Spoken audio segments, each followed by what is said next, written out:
El mundo industrializado está inmerso en una crisis económica muy profunda. Prueba de ello es la cobertura realizada por los medios de comunicación desde 2008 con la caída del banco Lehman Brothers. Sobre todo la televisión. Los informativos inundan a los telespectadores con datos económicos uno tras otro, sin apenas dar tiempo a respirar. Dicen que las dudas sobre España continúan. Que haría todo lo necesario para mantener unida la eurozona. Ha caído un jarro de agua fría sobre el optimismo que imperaba en los se mercados. relajen y no hagan sus deberes y que suba la inflación. Pero el dato que más trae de cabeza a los programas es la prima de riesgo. ¿Tan importante es? Parece ser que sí. Por ello hemos creído importante tomar la prima de riesgo como centro de esta investigación. Con ella veremos si la economía se trata en televisión para informar o si solo nos hablan de ella por dar espectáculo y morbo, porque después de todas las horas que ocupa la prima de riesgo en nuestras pantallas, ¿sabemos lo que es? ¿Estamos informados o nos desinforman? De partida, nos atrevemos a decir que los ciudadanos de a pie no sabemos lo que es la prima de riesgo. A pesar de estar al día de la actualidad y de haber oído hasta la saciedad todo lo relacionado con la prima de riesgo y Alemania. Para poder seguir con nuestro propósito, primero deberemos saber qué es la prima de riesgo. Para eso hemos pedido ayuda a Amparo Ventabol, profesora de Economía de la Universidad de Málaga, para que nos lo explique de primera mano. Básicamente es que en lugar de comprar una acción cuando tú eres dueño de una empresa, lo que haces es prestarle dinero a una empresa. ¿Vale? Eso es una obligación.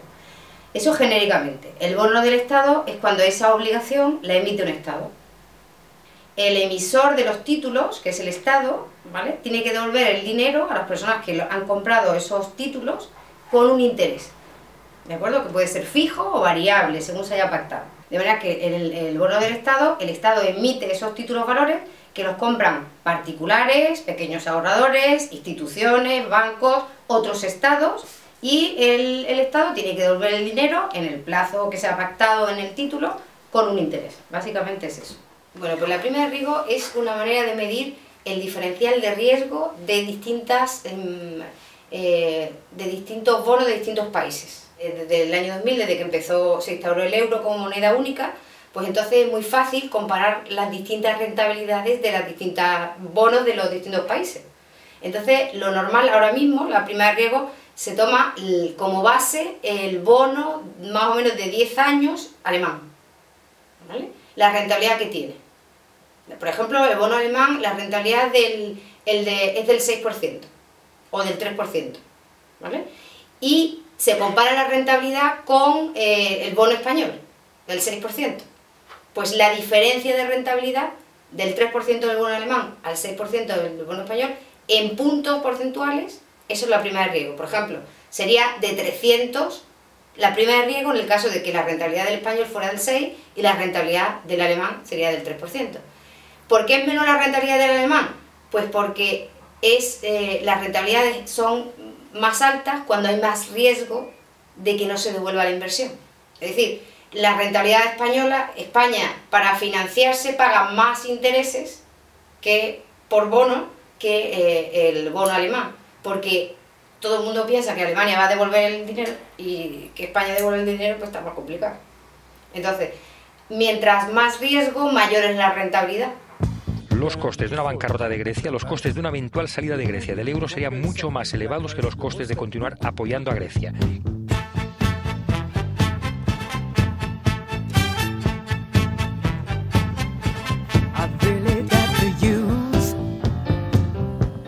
Ahora ya hemos comprobado si nosotros mismos lo sabíamos o no. Una vez que ha quedado claro, podemos preguntar en la calle qué es la prima de riesgo. ¿Sabrán de verdad lo que es?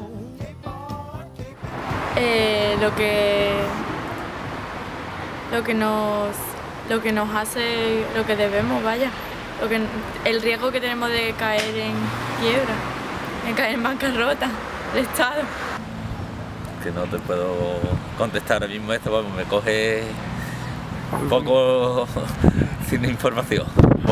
Yo qué sé, una vez sube, otra vez baja, no llega a los 500, baja para abajo, sube para arriba, yo no tengo ni idea. Vamos. Más o menos es un poco, la prima de riesgo, sí, no entiendo lo que es un poco, digamos, como que nos compran a nosotros lo que es, digamos, los países nos compran nuestros productos, o sea, nuestro dinero. Y luego lo sacan a la venta y se lo venden a otros países. Digamos que eso es un círculo en el que nos compran una cosa que está a la baja, luego cuando se la llevan sube y entonces luego la empiezan a vender a otros bancos, otros más o menos. Yo creo que por ahí, ¿no? Exactamente no, pero es al precio al que pagamos los intereses, creo yo.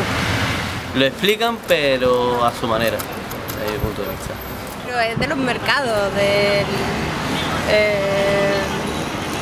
las compra y venta de las empresas que invierten o algo así, no sé, algo de la bolsa, pero exactamente definírtela no lo sé. Sé que está a 382, que está estable, que lo he visto esta mañana, pero no exactamente no te lo sé definir. Vaya, qué fenómeno tan extraño. Los espectadores a los que hemos preguntado reconocen haber oído en la televisión lo que es la prima de riesgo, pero no saben lo que es. Incluso a veces no se atreven ni a contestar. ¿Cuál es el problema? Ya que hemos hablado con los espectadores, parece que habrá que acudir a alguien que nos hable sobre la otra parte, la televisión. Inmaculada Sánchez, profesora de Ciencias de la Comunicación de la Universidad de Málaga, es la mejor opción para que nos resuelva esta duda. Las televisiones privadas tienen un planteamiento estratégico y comercial más que un planteamiento, digamos, de transmisión de contenido. Estamos hablando de que las televisiones tienen que suscitar el entretenimiento de los espectadores y necesitan bajar sus costes de producción. No podemos olvidar que las impresiones publicitarias han bajado enormemente. Entonces el infoentretenimiento también deriva de todo eso. Entonces podemos ver dos manifestaciones de esa fusión entre la información y el entretenimiento. Por una parte, que los contenidos informativos son reflejados a través de pautas de estilo propias del entretenimiento o de la ficción, y ahí me parece muy importante destacar la importancia que tiene el reality, sobre todo como eje del planteamiento narrativo de las noticias, y nada más que hay que ver cuántas noticias están fundamentadas en personajes anónimos. Y por otra parte, podemos hablar también de la creación de una actualidad paralela. Una actualidad paralela porque está formada por cuestiones de carácter absolutamente banal. El uso además de estos contenidos banales, que en muchas ocasiones provienen de internet o de otras fuentes, es muy barato, con lo cual contribuye a ese planteamiento estratégico de las televisiones del que hablábamos antes, según el cual lo que se pretende es obtener el máximo beneficio con el mínimo de coste de producción posible. Habría que pensar que con la crisis económica se están utilizando elementos de dramatización evidentes en el reflejo de los acontecimientos, pero estamos hablando de una dramatización que se canaliza también a través de las estrategias del propio Estado. A ver, pregunta de vértigo y de espanto. Prima de riesgo española, a estas horas, ¿cómo estamos? Pues hemos batido esta mañana récord. La incorporación de una conexión en directo desde el lugar de los hechos también contribuye al espectáculo.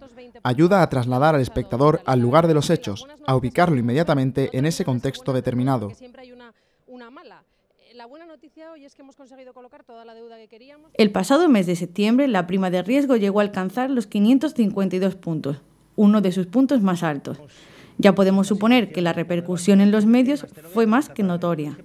En algunos casos, como La Sexta, se llegó a colocar un indicador durante los programas de por la mañana que mostraba los puntos que alcanzaba o dejaba de alcanzar.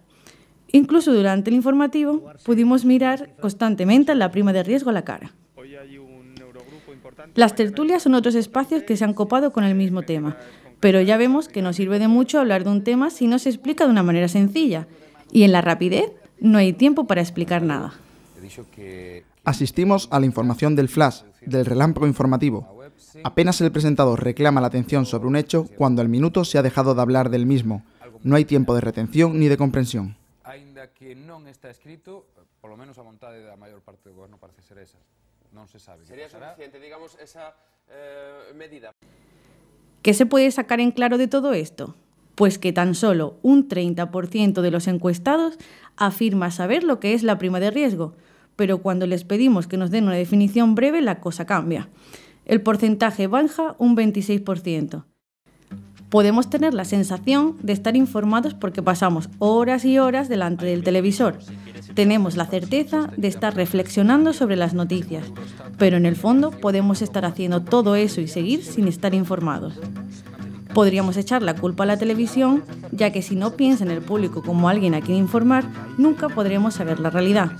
Parece ser que últimamente la televisión piensa que tiene que entretenernos, a cualquier precio.